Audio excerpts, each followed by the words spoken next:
up nicely. It's the Drew and Fuse Show. The Drew and Fuse Show. The Drew and Fuse Show. Yeah, they clean up nicely.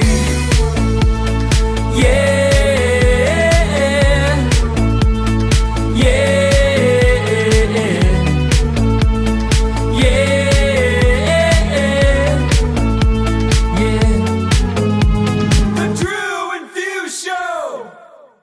Hello. Hey, Daft Punks, what's up? Drew Pierce here.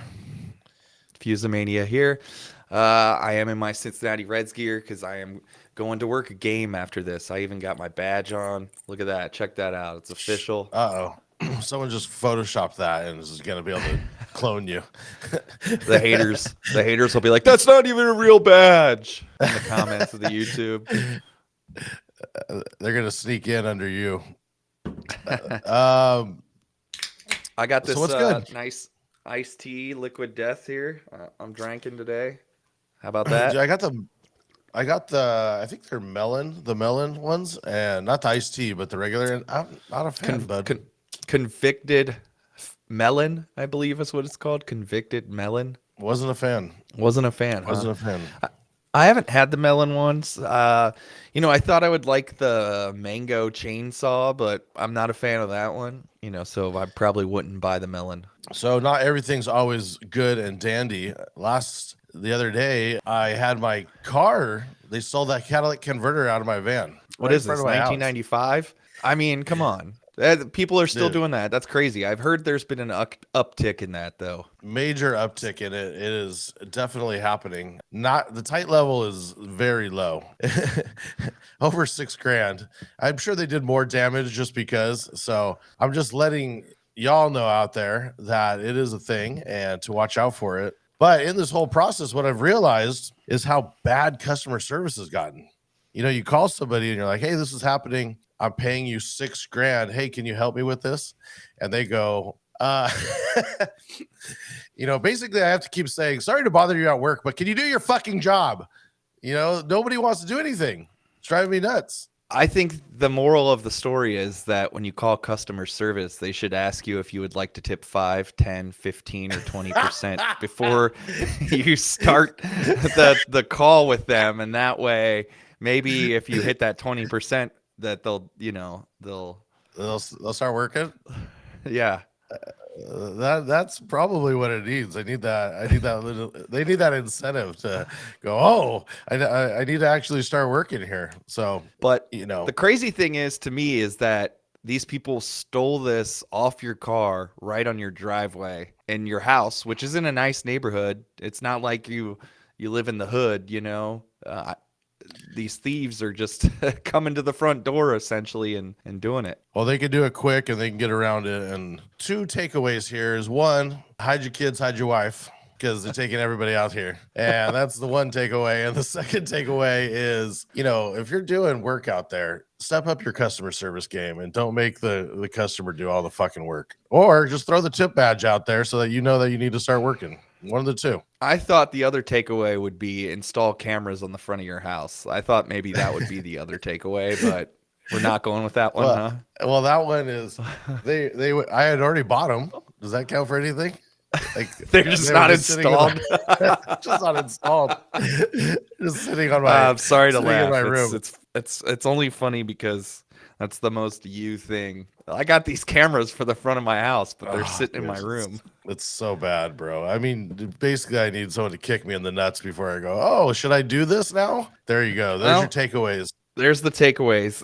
Real quick, if you guys haven't signed up and you would like to try it out, we got 30% off your first month at Direct Music Service using promo code Drew and Fuse Show. That'll get you 30% off your first month of activation. If you haven't tried it out, make sure you use that promo code, sign up, check out all the different exclusive edits we offer, transitions, segues, intro, outro, acapella outs, all that good stuff. Also, if you use promo code DAFS, it'll get you 20% off your order at Briggs Beard Company. I think Drew might have a little beard.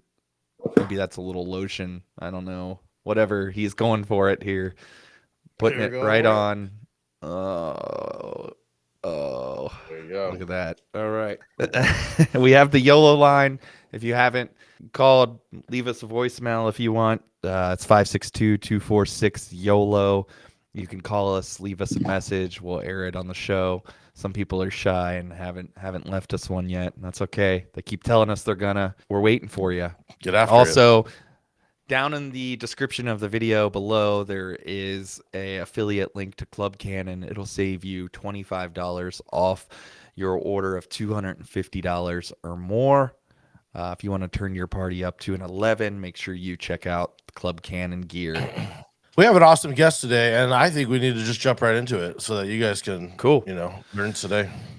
I agree. So our guest today is originally from Chicago, now living in LA. He spun for some of the hottest A-list parties and events such as MTV Video Awards, VH1, Spike TV, GQ, many more. Some of his clients have been Will Ferrell, Jake Gyllenhaal, Maria Menounos, Red Bull, Coachella, Tony Hawk, and more. He's a part of the production duo The Tall Boys, whose remixes have been supported by major artists such as Diplo, Steve Aoki, Lil Jon, and many more. Please help us welcome DJ Aristocat. Hello. Hello. Yo, what's up, dude? What's going on, guys? Just hanging out, listening to Drew's sob stories of getting his catalytic converter stolen off his car. It's always something, Drew. It's always something, man. I mean, LA's like that right now, though. Dangerous out there. It's dangerous out there, these streets, especially the suburbs. For those of you guys don't know, Aristocat, me and Aristocat have known each other for probably 10 years at this point, probably over 10 years. We used to DJ off on the pier back in the days, and we've been great friends for a long time. So I'm excited for this interview. Yeah, man. I think it's been longer than 10 years. It probably has. I stopped counting after COVID. It's like just that those years block. But he's crushing over at Beatsource and DJ City, and you guys always putting out a ton of great remixes and edits and transitions, and I think over the years it's just turned into all different stuff that you guys put out. Jack of all trades. Yeah, try to be. What is actually your responsibilities over there? Do you have like stuff that you have to do weekly or monthly or? Yeah, daily. Like I'm a full-time employee there now, so I'm in charge for I do roughly half the posts every day on the American site. So everything you see going up on the site, I'm responsible for like half that most days. And then I have weekly editing assignments. So Tall Boys edits for transitions, intros, bootlegs, or edits, we call them now. And then for Beatsource, similar stuff. I do some of the posting, and then I do a lot of the back catalog edits. We can post transitions and slam intros, which are kind of just like explosion or loud sound right into the track, so you can just drop stuff. Is there a reason we're transitioning from the term bootleg to edit? I've been noticing that a lot lately. I was just wondering if there's a reason. I think mainly just most sites are moving away from it just because it sounds illegal. Yeah. Yeah. Makes sense. I think that's the best reasoning anybody could give. It sounds very illegal. Makes me sound more legitimate, Yeah, I got this bootleg the shirt down here. It says Gucci on it. It's $5. So we went to the Beatsource office the other day, and I'm just telling the listeners this, but I know you don't have to go in every day. One, it's a dope ass office. You guys got all these rooms where you could stream and just crazy stuff going on. I can't imagine going into work there. I feel like I would get nothing done. It's just like it would be like a revolving door of just all the homies coming through. Yeah, I mean, it seems like that because you were there for a big party day, but most days it's like 4 or 5. Like the days I go in, it's basically just the music team.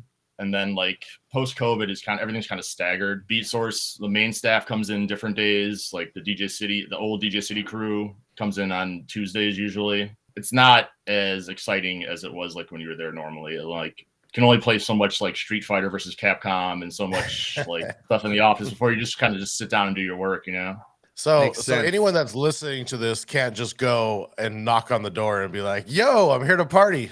I'm here to hang out. Nah, that's not the way it works. Here's edits. Here's my edit pack. Can you put them up? So I was thinking, they knock on the door and they're like, I was thinking about joining your pool. Do you guys offer any ways that I could check it out? You know, maybe like a showroom here of edits. Yeah. Fortunately, that's not available to the public right now. Yeah. I mean, the old office, we used to get some of that where people would just randomly show up. Yeah. Not so much as the new. Yeah, probably a good thing. Oh, very good thing. I'm going to jump into some music. I'm going to roll a segment video here, and we will get started with some music. Here we go. The hills are alive with the sound of music, with songs they have sung for 1,000 years. The hills fill my heart with the sound of music. The mountains look like boobies. My heart wants to sing every song it hears. The mountains look like boobies. There's Arnold singing the sound of music. Disturbing.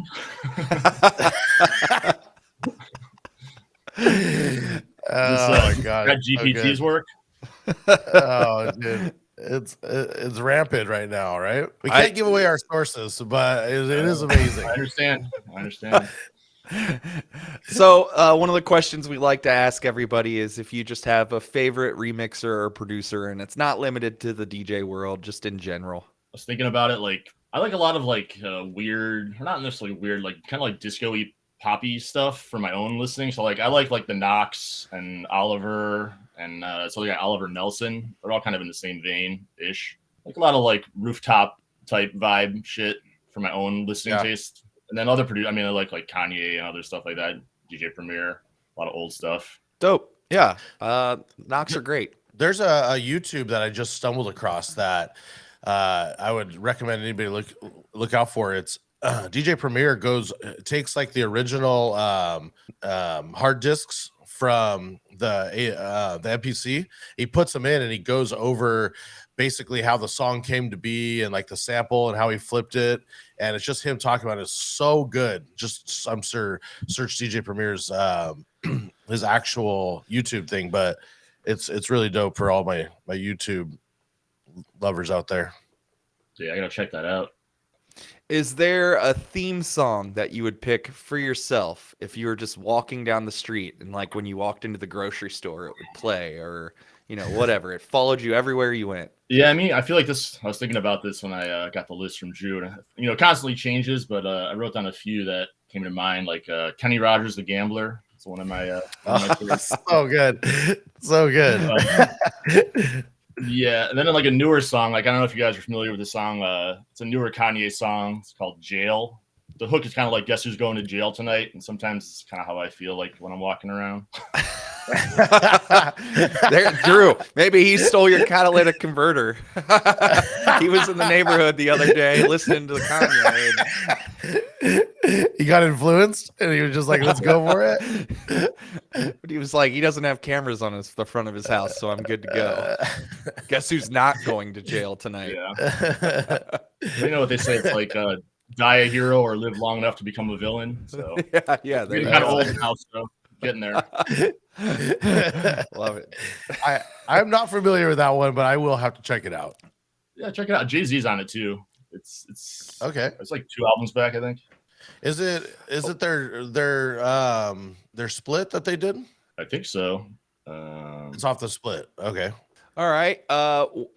When in doubt, if you're DJing and the dance floor is clearing, what's a song you would like like a go-to of yours? I mean, out in LA, like the easiest like layup I feel like is like playing Next Episode. Like you can almost never go wrong playing that song. If you want to go real like, you know, LA cheeseball, you play like This Is How We Do It. That always works. And then you know, to promote my own stuff, I usually play this Tall Boys edit of Where the Party At, which has like a kind of like a tropical vibe, and that usually works too. Like if it's more of like a dancey girl crowd. All right, dope. It's a great remix. Exclusively on DJ City. Yeah, I believe so. Is it still on? It's older now. It's a few years old, but I think it's still up. Okay. Well, you kind of covered any other go-to and classics there, but if there's any other honorable mentions you want to mention with that? Nah, I mean that pretty much covers it. I mean, it's a lot of the typical stuff out here. Like LA, it's not super original with that kind of stuff. If you really want to fill the dance floor up, I feel like it's kind of a lot of the top 40 stuff works. You know, you can throw on Blinding Lights and stuff like that, or Dua Lipa or whatever. And you're doing a lot of Hollywood stuff, which just has like a turnover crowds, tourists, and just people coming and going. Yeah, a lot of the places I play out here are like that, where it's just a lot of top 40, a lot of hip hop, and then I've been doing these couple of venues where it's all rock. So those are kind of the curveball places where I can go a little weirder. And what are some of the Do you big rock songs you're hearing? I mean, it's mostly all older stuff. Like, I mean, I play a lot of stuff from my era, like 90s, 2000s. So you have all that, like, the emo stuff is big, like the 2000s emo band shit. And then, like, I like playing a lot of, like, White Stripes and, like, Black Keys and, like, that kind of rock. So I try to throw a lot of that in. And that typically works. How long of a set do you have to play of just rock music? At some places out, a couple of venues I do out here, it's, like, all rock and some pop. So it's, like, it would be, like, I don't know, 70% rock, probably. Mm-hmm. Okay, that's a lot. That's a lot of rock to play. Yeah, and this is like a video spot too, so like I definitely had to go to the well and like dig up some old stuff, and then I'll do the overlays and stuff too. But I try to find a lot of the actual videos. That's cool. That's not an easy thing to do, is to play a rock set like that. Especially like there are the LA radio station that's out here, the LA rock radio station is K-Rock, and they're still playing like 90s artists. There's very little newer artists, and even Coachella just recently had Blink, and it's like the biggest ever, right? And they're 90s 2000s. Everyone's excited for that, so we need some more rock to come back in our lives. Tell me about it. I mean, all that stuff still works though, like all those throwbacks, like they're just like classics now. It seems like Travis Barker and like Machine Gun Kelly are like kind of coming back in a sense, and I feel like weirdly enough, Machine Gun Kelly is like the new kind of rock guy, as weird as that is. Yeah, I actually during like last year when the Super Bowl was here, I got free tickets to a Machine Gun Kelly show, so I just randomly went, and Travis Barker was actually drumming for him. He produced that whole album, that last album he did. I forget, Tickets to My Downfall, I think is what it was called. Yeah, and then he's got some other guys that he's producing and doing. Travis is doing a lot of the production with, so maybe we'll get some more rock. I don't know. It's very tough. I feel like EDM has become that rock genre, where it's like the cool kids, or I don't know, like they go and listen to Skrillex. Yeah, for a while it was like the bro music, like the headbanger music. Yeah, totally. But that's why I think that Travis brought Blink back, is because he saw how big MGK was, and he's like, okay, we need the original lineup because we're missing out on all this money right now. Because it's all his own stuff. So maybe I'm convinced that Travis is an alien, and that's why Tom knows so much about aliens, because the alien is Travis. I do have a rock band I'm gonna throw in there. Is Turnstile is they're opening for Blink, but I was checking them out, and they're a new rock band that I really like. I don't know that it's dance music, but they're definitely on the come up. Turnstile, they opened for My Chemical Romance when they came through Cincy. Is it the same kind of vibe? No, it's like hardcore. yeah, it's way, yeah.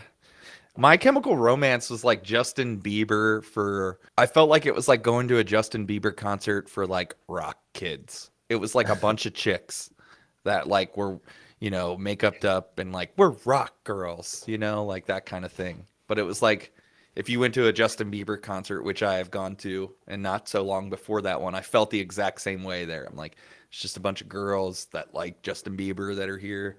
And then I went to My Chemical Romance, and it was like, there's just a bunch of girls and me that like My Chemical Romance here. You're just one of the girls, Fuse. Guess so. Have you guys been to that emo party in Vegas? Mm-hmm. Yeah, I mean, that's kind of the vibe I got there when I went to that emo night thing. Is that like the traveling one though? Is that? Yeah, it's at like the bowling alley in the Link. Okay. I forget what that venue is called. That's where I saw it, and I know they brought it to LA a couple times, but I think its home is in that whatever that venue is. Interesting. That's tight. They have a bunch of different DJs playing when you saw it. Yeah, it was a few different DJs. DJs. It was a lot of them just playing the whole song and walking around. But it worked. Air I mean, it guitaring? worked. Yeah, it was basically Air like guitaring? it was like a stage show, but the DJ would kind of just play the song from the beginning to the end, but like walk around and like stage dive and stuff. You speak of Vegas. Just recently, they just opened up the Punk Rock Museum in Vegas, and it just has a lot of like old school flyers, and they had Pennywise's original garage practice studio with the original carpet hung up and posters. Like it was really dope. If you guys like museums or you're just into random stuff, like next time you're in Vegas, it was a cool museum for sure. Recommend checking it out. So, we like to know, your most played in Serato. So if you have that available, you can hit us with the most played, or if you want to build some suspense and go the opposite way. Sure. We'll start from number 5. These are all fairly obvious songs because of a lot of the places I play. But number 5 is Travis Porter, "A Ladies." Okay. It's probably my biggest hip hop song. I'll definitely say that for sure. Yeah, it's a big one. It always works. That could also be my, get the crowd back if I need to. Like that thing is foolproof. You know what I need to redo though is I have only a short edit with Tyga only, and I feel like I ruined that whole song. I played it so fast. I feel like I need like a little bit longer edit to play. You can definitely play like 2 hooks versus that. Somebody did sure. one of those epic intros where it kind of like starts out, like when it drops in, it starts out a cappella. I can't remember who it is. I think it was one of the Club Killers guys that did it. That's always a good song. All right. Okay. Banger. Great song. Number 4. I mentioned it earlier. I'm a huge fan of The Weeknd. I play Blinding Lights almost every night. It's one of my favorite songs. Number 3 is from the rock venue. I'm sorry, I'm a terrible interviewer, but I want to know, what do you play before and after? Because I play Blinding Lights every night, and I'm stuck in this same like little set of Stay, and I just started bringing back, not bringing back, but playing that what's that song? I know, we used to make fun of it all the time. Fuse the I wish I knew the Steve you wanted Lacy me. It's because the Bro, only that reason we one made fun of it is- is because your daughter saying the lyrics were just deep.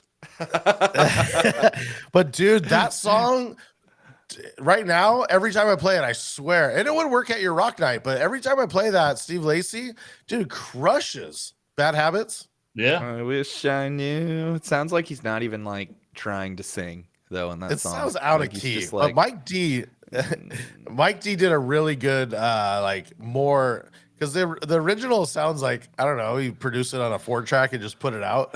Right, but Mike D kind of like beefed it up, so I felt like it was a little bit better. But I mean, what do you play?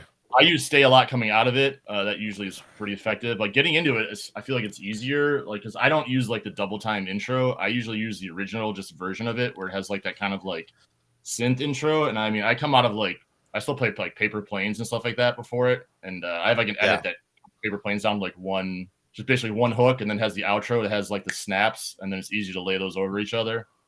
Sometimes I come out of like, I have like a re-drum edit of High Hopes by Panic at the Disco that has kind of like, it's easy to mix out of. So getting into it is pretty easy for me. Yeah, getting out of it is like Stay, or like sometimes I use like Feel It Still, and I have to like, pump it up like 10 BPM or whatever. Or sometimes I just play the one up-tempo song, and then like, because it kind of has if you just play the regular version without an outro, it kind of has the same kind of outro as the intro, so you can go back to like 86 or whatever is 88 BPM. Right. I always play it with Aha, Take On Me, but I just play the quick edit of Take On Me, where everybody's going, and then I just scratch it, like just hard kind of drop it in. That's how I kind of use it as the edit of Take On Me I have is the skills edit, where he has like the hey, ho, let's go over it. So I always kind of use that as, I use Blinding Lights as like my transition song out of playing a few rock songs into like playing some pop songs again. I did it backwards the other day. I did the Blinding Lights. So I have a transition. I don't know who made it. Maybe you made it, Aristocat. It goes from 128 down.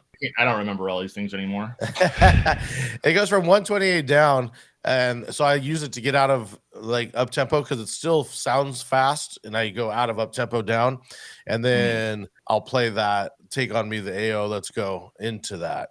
So I go Okay. into rock, like use it the other way. I The mean, other way. that's not the only way to play it, but like the other night is one way I did. I was like, oh, I got to try this again. Hit us with number 3. Number 3, another rock song. I mentioned them earlier as well. "Gold on the Ceiling" by the Black Keys.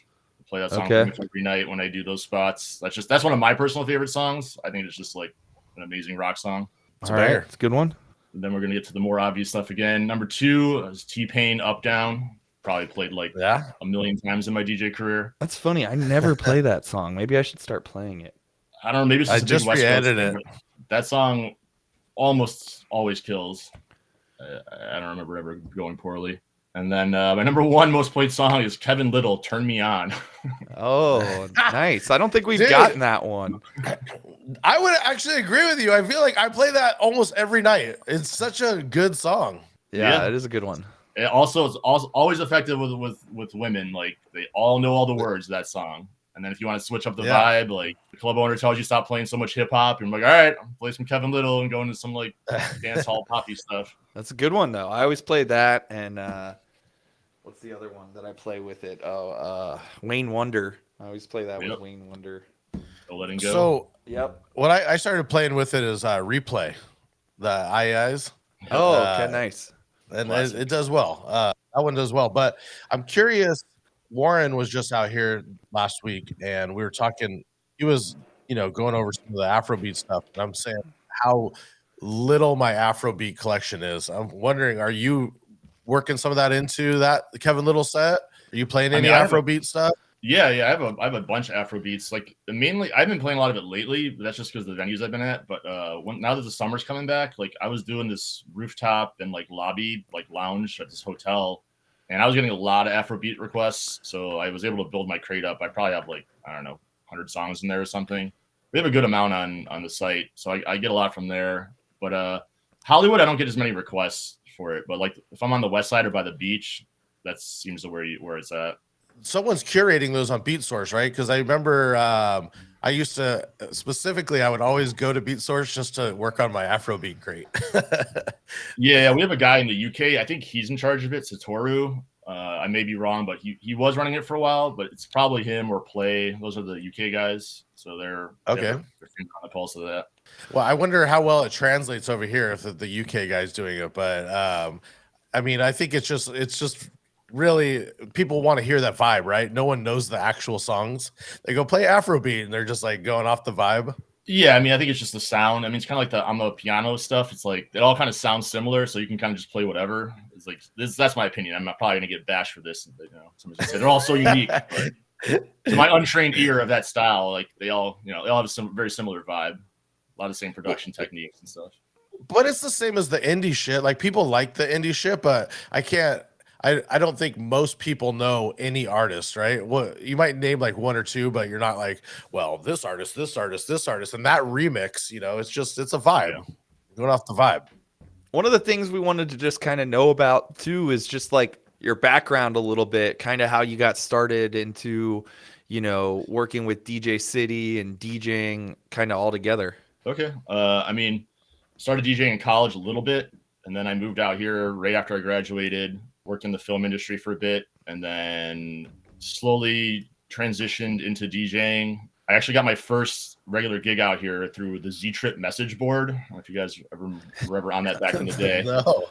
So like Z-Trip had a message board, so all the like the nerd DJs who were into like all the crazy mashups and finding like bootleg records and stuff were on there. And I linked up with this guy Chris, who was the manager at the Dime, or one of the managers and DJs at the Dime. So I got linked into that scene. I had been playing a little bit at this other place North, which eventually became Hyde, which became like a pretty big spot. So I got plugged into the Dime, and then through the Dime, it kind of filtered me into all the other places because most DJs at the time hung out at the Dime or knew of the Dime or would go to the Dime because it was like the hip hop spot. Tiny little bar on Fairfax. It's still there. Let's see. And then from there, tons of people still go there and hang out. It's a huge hangout spot, right? I think a bunch of people went there after the party, the Beatsource party the other day. I saw some pictures. DJ Weird, Most interesting playing, fact is the guy that owned the Dime. his name is Andy, I think. He opened one here in Cincinnati. There was a Really? dime here in Cincinnati for about like 6 months. The company I used to DJ for was like the other part owner or partner with him in it. And yeah, it's not here anymore. I think he sold it. But yeah, there was a dime Cincinnati for a minute. It was right off the college campus of UC. Crazy. Yeah, I remember Yeah. they were talking about opening one in Vegas, like back when when it was like really popping. I don't know if they ever did it, but yeah, through the dime, I got like a lot of that stuff you listed off. I think you were reading like my old bio or whatever, like with all those events. Like a lot of that was through the dime because like Paris Hilton and Nikki Richie and all them used to hang out there. Uh-huh. So through that, I got linked up to all that celebrity stuff for a while because they would hang out. Like Travis Barker would hang out there, and that'd be like an after hour spot too. Like we DJ till 2, kick all the people who didn't know Andy out, and then it was like sometimes we DJ till like 4 a.m. So that led me to other like they opened another bar. Wait, I got to pick your brain. So you were hanging out with all of them and playing at 4 a.m. What were they like requesting? Just you play whatever you want, or most of the time? I mean, you would just play cool stuff. I mean, honestly, it was a lot of old school hip hop at the time. It was like when it was still like hip hop and rock. Like it was like that whole like mashup and cool like 90s hip hop era. Yeah, So I remember. cool back, and like Lindsay, that was like Lindsay Lohan was going there and all that, and what's her name? peak Lindsay Lohan, so hot. Samantha Ronson and all them. That was like that whole era. Yeah. That's cool. I remember man. I Cool. played the opening of the dime here, and the owner Andy was here, and he was like, "Warning, warning!" Like that's the song he kept like wanting me to play. Okay, the Mickey song warning. Yeah. Yeah, I mean Andy's like a New York guy. They love all that stuff. Like you go real deep on New York hip hop at the dime. Yeah, That's dope. but So, I was just gonna say, continue with the story. You're doing all Yeah, that. sorry. And I mean, what else is my story? I mean, from there I went to they opened another bar called Winston's, which was really popular. So I DJed there for a while, and then I moved over to Bar Lubitsch, which is like different ownership, but on the same block. And they own a bunch of bars in LA as well. They're like big groups. They own like 7-8 bars now. I'm trying to think where this whole story's going. That's basically the come up, like where that got me into a lot of this stuff. Oh, how did I get to DJ City? So during that same time, I was doing like these other clubs. Like I was spinning at like LAX, which was AM's old club. And this place called Opera. A bunch of these were like the more club type venues. And I met some of them were like Asian nights, and that's how I met Quickie, who was the owner of DJ City, because he was like one of their main DJs. So a lot of nights I'd either be opening for him or we'd be splitting the night, just like hour on, hour off. All during this time, like even like before the dime, I was doing mixtapes, and a lot of them were like heavily influenced by like Z Trip and DJP, like that style of like production and re-edit, remix, and like mashup type stuff. yeah. So I started pressing vinyl, and this was when DJ City still had the Rehab record store side of it. So then I started selling them vinyl and got like a relationship with them through that.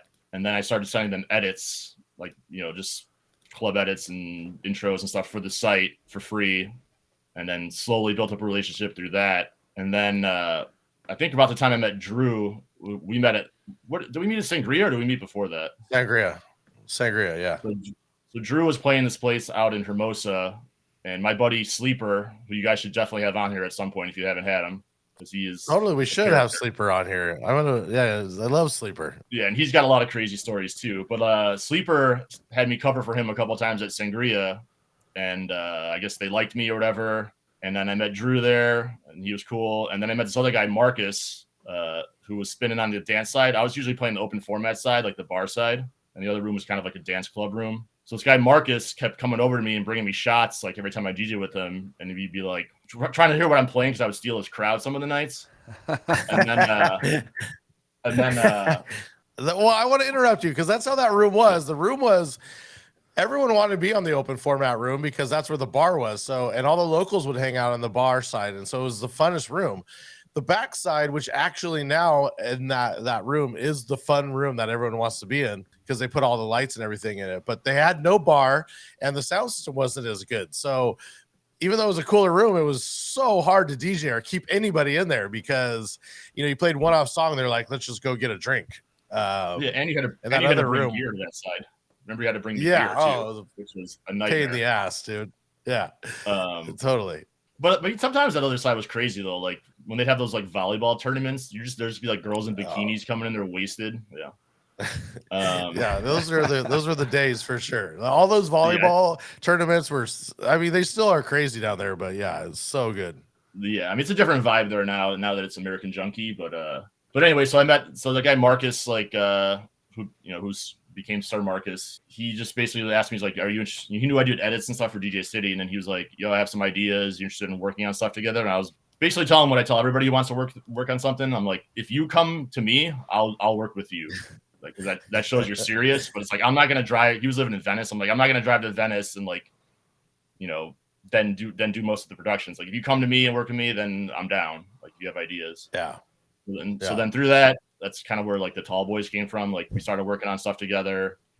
We started submitting stuff to DJ City. Then they eventually like brought us on like as like a hired gun for whatever it was, like independent contractor basically. And then over the years, it's turned into like regular jobs for both of us. Like he basically does like A&R stuff for them now. He finds a lot of the new like remixers and stuff for the site. Dope. So speaking of a little bit of production, I'm going to play this production segment and then we're going to ask you some production questions. Hey, what is up, Drew and Fuse?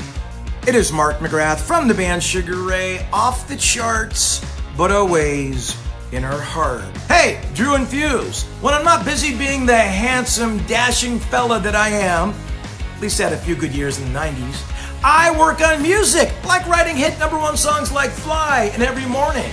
Maybe someday you'll have a hit. Let's talk production. Let's talk inspiration. Actually, you know what? I don't even like Drew and Fuse. Who are they?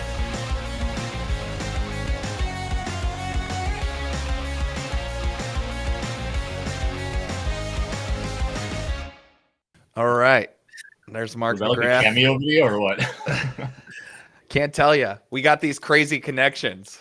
The homie coming through. All right. So what are you using to produce in? Are you using Ableton, Logic? What's your go-to? I'm the oddball. I'm still this guy. I use Reason, which I know not a lot of people have one. Yeah. Like I have Ableton, but I don't use it very often. I remember meeting you and you telling me that. And when I got started, I started with Reason. My favorite thing about it is there's plugins for days. It's all like built into the software and it's just gotten amazing. I haven't double checked it in a little bit. How is it still being kept up to date? Yeah, no, they just did an update like I think in the last couple of weeks. It's just like any other DAW now. You can use all the third party plugins on it. Being an older guy, like one of the reasons I always liked it is that it has the visual rack mounts, so like you can actually flip them around like an old rack. Like that's how I learned audio stuff in college, is like on the actual hard gear. So it has all that. To me, it has the best time stretching algorithm of any of the software. I believe it won some awards the last few years as the best sounding time stretching algorithm. So I use it for all the Tall Boys edits that go up on DJ City and Beatsource. Basically all my production goes through there. Yeah, that's one thing I always heard about Reason, that like if you could use Reason, you could like run a mixing board in real life, because that's essentially it's the same. Like they set it up the same way. The stock mixing board, it is an SSL, which is like a studio mixing board. So and then you just hit tab and you can flip all the racks around and you can actually do the wiring. You can drag the wires if you want to do it manually. That's how I got into it, because in the early days before I started DJing, I was actually going to college for production, and it was all the reel-to-reels. And then I remember finding Reason and just going, "Oh my God, this is exactly what I've been looking for." Not dealing with all the tape. I gotta revisit that program. I think every time I talk to you, I tell you the same thing, but I remember loving that program so much. And the timeline is awesome on it and all of that. Yeah, it had limitations back in the day, because when the first like few years it was out, you couldn't use the third party stuff in it. It was basically just like they would like license stuff to people to make the plugins, the third party plugins. But now it's basically like open source or whatever. Like you can use basically anything. Gotcha. Inside of that, Uh, what are some of the stuff you're pushing then? Like, what are some of kind of the plugins and you're still just only focused on that? You don't outsource it to anything else. So what plugins are you bringing into it? I mean, I still use like Ozone and stuff like that for most of like the mastering and mixing stuff. I mean, honestly, I use a lot of the stock stuff in Reason. Like I mean, I have like Omnisphere and what's the other one that all the EDM guys use. I have like all those like staple ones, but honestly, like the post lockdown, like a lot of the production stuff I do is like I use a lot of samples now. Like I don't know if you've ever been on Splice, but I'll go in there and take a lot of samples, re-edit them, put them through distortion and effects and stuff like that, and chop stuff up. Kind of going back to like where I started. I mean, I'm still doing original composition and stuff in there, but I don't know, something during lockdown, I just kind of got back into like actual sampling to do a lot of the production. So that's kind of where I'm at now. Is it the sampler program inside the sampler rack in there? Is that what you're using, or are you just chopping it up on the timeline? A lot of it I just chop up by hand on the timeline. I mean, sometimes I'll jump it into, because they have like a little MIDI, like it's called Kong. It's basically modeled after an MPC. So I will lay that out sometimes. But sometimes I like to do the drums by hand and then like kind of adjust them by ear, just get it more like a live feel. What do you think one of your biggest like remixes or productions to date is? I mean, we did a collaboration with this guy Castra, Tall Boys, with Fat Man Scoop and him. I think that charted in like Australia or something like that. Wow. That's probably the most successful one we've had. That one was funny too because Fat Man Scoop actually came to my house to record the vocals. And my house, my apartment. He actually recorded it right behind me, like where this. Oh my god, it'd be so loud. The neighbors are like, "Oh my god." This hat is. There's actually there's a mic underneath there, and he was literally like screaming into it, like, "Put your fucking hands up!" And my neighbors were just yelling. My neighbors were yelling, "Shut the fuck up!" So I had to, like, good. Yeah, we had to keep recording it like bits because he came over. He was like 3 hours late or whatever, and like we were recording at like 10 p.m. on like a Tuesday night. And none of this is sound baffled or anything. This is just my bedroom setup, Everything about I couldn't imagine sounds amazing. Being like just a regular person. And then hearing Fat Man Scoop's voice like coming through the wall from the door, like next door, you're like laying in your bed. Like, am I going crazy or is that Fat Man Scoop? Believe me, I was like, this is very surreal. Like, just sitting here with in my little bedroom recording setup, having Fat Man Scoop yelling at people. And that song was called Twilight Zone? Yeah. Nice. Okay. Does he have any like a headspace or anything he has to get into? Because I can imagine like he'd be like jumping up and down and being like, "All right, I got to get into it." I'd imagine him sitting down and yelling, right? Yeah, take your shirt off and then start going. His main requirement was that we had to have Scope mouthwash for him to like get his throat prepared or whatever, to like loosened up. So like he would just like rinse his throat out a couple times with Scope, and then like we collaborated on the writing stuff. So like we just wrote a bunch of ideas for him, and then he would kind of like improvise off of it, and then he was just ready to go. Like, I mean, most of the time, like, I mean, when he came over, he would like fuck with my roommate and just like get all excited and like jazz him up, and then he would just be like, all right, let's record. We did it all in like, I don't know, maybe 20 minutes. It's so amazing, dude. It's like the greatest story ever. The funny thing was, like, he hit up Mark. He's like, "Yo, Mark, that was the best my vocals have ever sounded." Like, once we gave him the final product, and I was like, "See, you can just record on a shitty $80 mic in a bedroom, and like, just do it right." And Fat Man Scoop will be like, "This is great." That's so amazing. It's so amazing. I love it so much. That's rad, So man. I don't have that. I'm gonna download that. Did you grab it With Fuse? production that I was just looking some stuff up while we were talking about it, and that's I don't think I have it either in my collection. So yeah, like that one pretty well. I mean, Castro did a lot of the heavy lifting on that. Like, we were more like the idea guys, and like we did like the basic layout, and then he did a lot of the like fine tuning. He's kind of blown up quite a bit lately too, Castra. His stuff always sounds great. Yeah. Being a collabing and being a Reason guy, how do you flip that? How does that go? I just export everything in waves for them, or AIFFs, usually waves. Okay. Yeah. I mean, it just depends which way it's going. If it's coming to me, then they send me stuff in waves. Like, I don't really need the full Ableton. Did you go to school for production or anything, or did you kind of just fall into it? I have a degree in cinema and photography, so I learned a lot of like film production and sound design through that. So like much like Drew, I was doing the reel-to-reel sound editing, where like this is before like Final Cut and stuff like that was at its very like infancy when I was in college. So I was still shooting on film, editing on film, editing the actual negative and stuff like that, doing reel-to-reel. So we had to learn like the studio setup to do the soundtracks for our films. The kind of college I went to, like everybody shot, edited, directed their own films. Like you didn't work on other people's films, you just did your own thing. So I kind of had to learn a little bit of everything. Gotcha. So through that, I learned a lot of I learned Pro Tools and stuff like that. So that kind of transferred over to Reason and everything. And then I have a little bit of music background. Like I played piano and guitar growing up. That was going to be one of my questions. Was what instruments you play? Well, I think I got a guitar in the wall back there. There it is. Yep.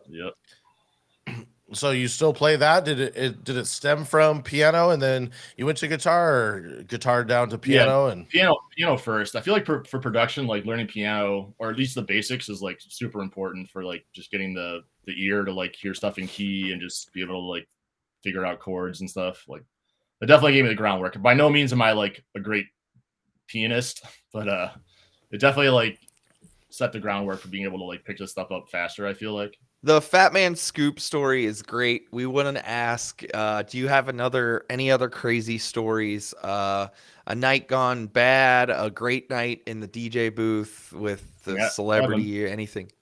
I have a million night gone bads. Give us a good one and give us a bad one, because even some of those old dime stories sounded interesting. But yeah, give us a good one and a bad one. I mean, more like a crazy DJ experience or whatever was with that guy Sleeper. This was like, I don't know, 10, 12 years ago. We decided I had read this book called Born to Run, which is about like long distance runners. And we decided to try and do a DJ run, and we were trying to figure out what to do. And we found Reebok and this other company to sponsor us. So we ended up running to Coachella, which is a 100-mile run. So it was basically a marathon each day for 4 days. So we started outside of LA and then ran through like Palm Springs and by Casino Morongo and all that to Coachella. And then we ran into Red Bull. Filming this? So like, did you have to prove it to them, or was like, how did that go? Yeah, a lot of it's online. It's like 100-mile DJ run.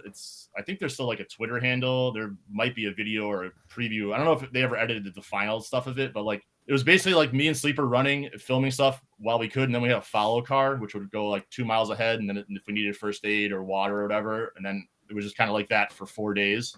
And we would sleep, obviously we'd stop and sleep at night, but it was like, anyway, so we ran all the way to Coachella. We run into Coachella straight off the run, and start DJing at the Red Bull like setup, the Red Bull compound, like dripping sweat and all that, like literally pouring sweat onto like CDJs. And then we DJ'd the Red Bull tent all weekend at that Coachella. How did you even stand for that set? Was it like a full hour? Because I think I would be like shaking, like my legs would be just shaking. Yeah, I mean, by day 4 of doing that, you're kind of just numb. Like your body's just like, this is my life now. Like I'm just gonna be running forever. Like the very first day was the heaviest day. We did like 32 miles the first day, and we stopped at Casino Morongo for the night. And I literally sweated through my sheets like twice. Like my body was just so like out of it. But then after that, I kind of adjusted. That's crazy. That's wild. That's wild. We have to pull that and throw that in the link, Fuse. Yeah. Put that, do you still run a lot? I mean, not as much as I did then. Like that year, like we really got into it. Like we did the LA Marathon too, me and Sleeper that year. Wow. I still run. Now I more play basketball, like for a similar vibe. But yeah, I mean that year kind of knocked it out of me, I think. I think that, okay, this is a little off topic, but I think it all ties in. How hard is it to go about getting a sponsorship like that? Because I mean, it's dope that the way you guys put it all together. I mean, there's so much prep that goes into it. It's like, okay, I get the Reebok sponsor, then we're gonna get Red Bull to like sponsor. Like, you have all this like stuff go into it. Do they all collab, or are you guys doing all that work up front? I mean, we had we like kind of interfaced with Sleeper. Sleeper had a manager at the time, so he helped set a good amount of it up. He worked for Chic Shoes, his manager, so he had a link to Reebok. And then Sleeper had a previous relationship with Red Bull. He had done a lot of their like New Year's stuff and a lot of their big like their crazy like events, like where they go off the pier and all that, and then like the Flutog or yeah. So some of it was just like previous connections, and then we were able to get linked up through, like I said, through to Reebok through the Chic Shoes thing. Somebody else sponsored you. Oh, the guy who wrote the book. Oh, other thing I should mention is that we were doing it. We raised a bunch of money on the run for charity, and it was for charity water, which they like dig wells and freshwater wells in Africa. And then we got the guy who actually wrote the book that inspired me to donate. He donated like $500 or $1,000, I forget. We ended up raising like I think like 20-some thousand or $30,000 for charity. Wow. The idea was That's we were going to really try to do it like every year, but it kind of fell apart after 1 year. Oh my god, Dude, that's a great had this idea story. like, oh, we're gonna make fitness a thing for LA DJs because a lot of DJs live like crazy lifestyles where they don't exercise or they stay up till 5 and they drink too much. So we're like, oh, we're gonna get everybody into running, and then it kind of just died out. That's cool like though. people That's a that- crazy story though. That's a crazy story. That is an amazing story. That's a really good one. Yeah. That's a good one. Is there a bad one? I mean, I have a lot of bad stories. I'm trying to think of one that's funny. I mean, more just sad, I guess. I don't know. I mean, this is probably why I don't hang around with Sleeper as much anymore. But another one involves Sleeper. We were out in Hawaii, and I'd been booked at some club for Halloween, and we'd been drinking like all day before because I was just doing like an hour set, and Sleeper's supposed to do an hour set, and it was It was Sleeper's gig. Like he had set it up, and then he got hit up last minute to go to Switzerland to play some like super expensive gig, like while we were in Hawaii. So then he bailed like day of, left me to cover the whole gig, and I was like, I wasn't even getting paid. I was just doing it for fun. So like, I got super shit faced beforehand. Get to the club. I'm like talking to some girl before I go on, and I'm like, I'm hitting on her or whatever. I later find out it's the like main bouncer's girlfriend, and he like did not like apparently what I said to her. I don't remember what I was like basically blacked out on Jack and Coke because that was my drink at the time. So I get on. I'm playing for like 5 minutes. Bouncer comes up to me. He's like, "You're done. You're out of here." I'm like, "What?" He's like, "You got to go." He like pulled me off while I was playing in the main room. They had to go. I think Mike D was actually playing out because he's from Hawaii. I think he was playing outside. They had to pull him in, and he pulled me out of the thing with my laptop up there. I didn't get my gear or anything. He like pulled me out of the booth because I was like, I didn't want to go. Threw me out. Then I had to grab another bouncer. Be like, I was the DJ in the main room. I'm like, they just pulled me off. All my gear is still in there. Like I just had my laptop, my headphones and stuff. Eventually, that guy let me back in. I went back in and talked to the guy who had brought Sleeper, and the promoter. He's like, "Why aren't you playing?" I'm like, "The guy kicked me out." He's like, "Get up there and start playing." Went up there, got back on. They pulled me off again and threw me out. This time I grabbed all my gear and I just pulled it, and there was no sound for like 10 minutes in the main room. Oh my gosh! Wow, that's so weird, interesting, and we've all been there. Yeah. Yeah. Wow. Especially you're not expecting to DJ and then you're just getting thrown into it. No, I totally understand. And then thrown out of it and then thrown back into it. Yeah, like it was more vacation. It was like there was like 8 of us. It was like Sleeper and a bunch of his. At this time, he was living like a party house. It was like 8 of us went to Hawaii just for fun, and then Sleeper set these gigs up just for shits and giggles, so we could like party. And like we'd done one the night before, and it had gone really well at a different venue. And then this was like the next day, but Sleeper had a bounce. So yeah, it is what it is. That's crazy. It's a wild story, man. Those are you have some awesome stories, man. Go for days.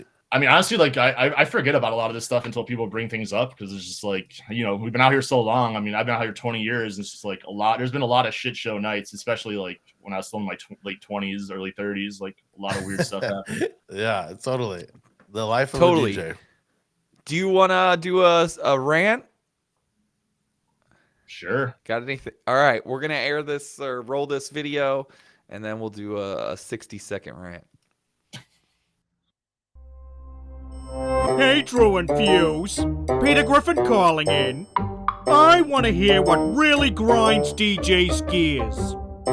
Besides from Bad Bunny requests from a phone or DJs stealing custom mashups of YMCA and Macarena and using it on their own TikToks. Hey, this week's guest. What grinds your gears? All right. So we'll put 60 seconds on the clock, and if you have anything you want to rant about, go for it. I mean, I don't know if I'm going to last 60 seconds, but I mean, my main rant, I don't know if you guys have done this one already, but I cannot stand the holding up the cell phone thing with the whatever. I don't, even if it says Bad Bunny or whatever, just anything. I can't stand it. I'm like, I'm right here.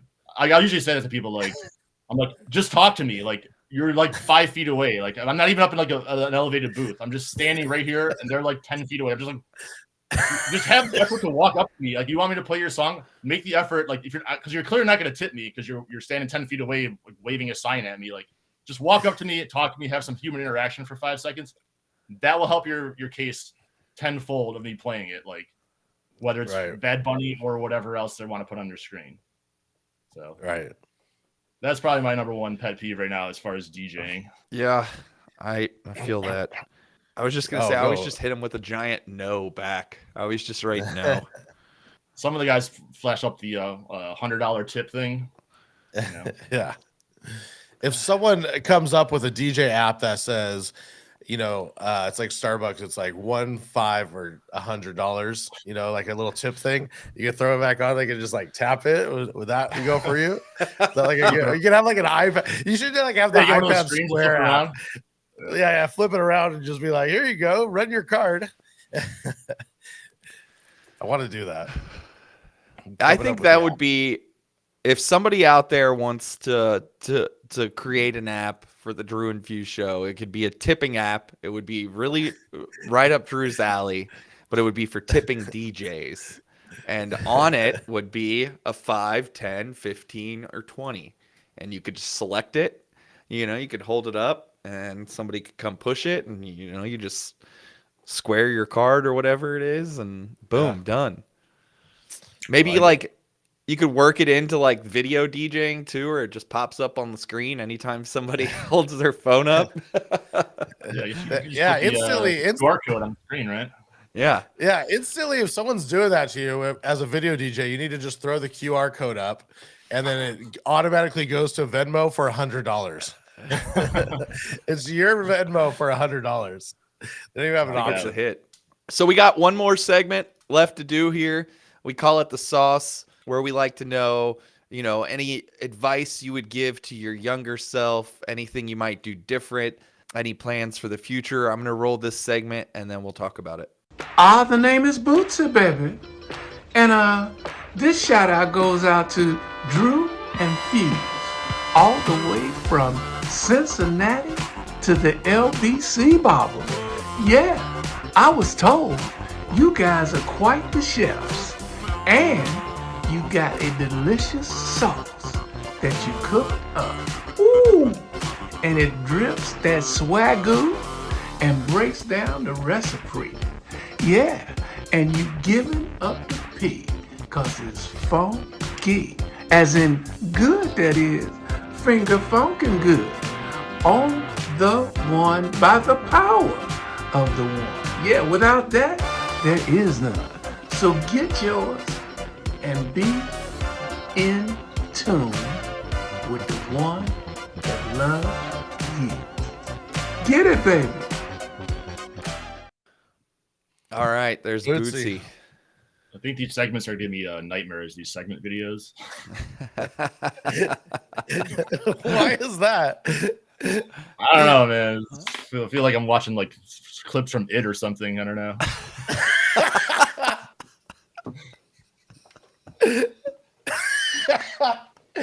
Oh God, I love it. All right, so any advice that you would give your younger self if you were kind of doing anything over again, maybe advice or plans for the future, anything you wish you did different? I don't think I wish I did anything different. I mean, obviously there was some nights I wish I drank a little less, gotten a little less stupid, gotten fired from a few less gigs, that kind of stuff. But mostly I would keep it all the same. I mean, I ended up so far so good. I mean, I ended up at DJ City, which is basically my dream job. Like, my dream as a child was to never work a 9 to 5, and so far so good. Like, I did that briefly out here, but I have a job that gives me a lot of flexibility.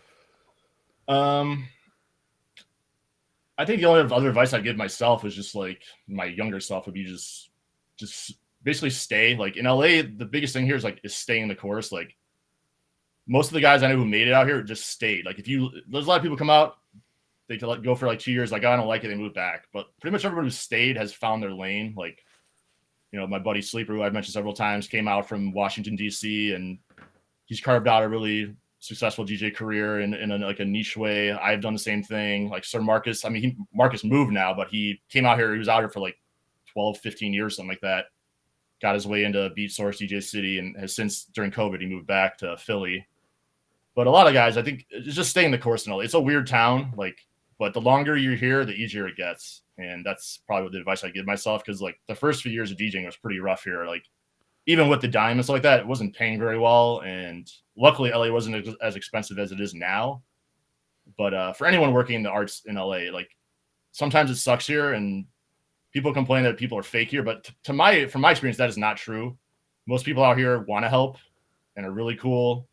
There are your occasional dickheads, but most people, especially in our industry, most DJs I know out here are very cool and very down to like put people on and help them out.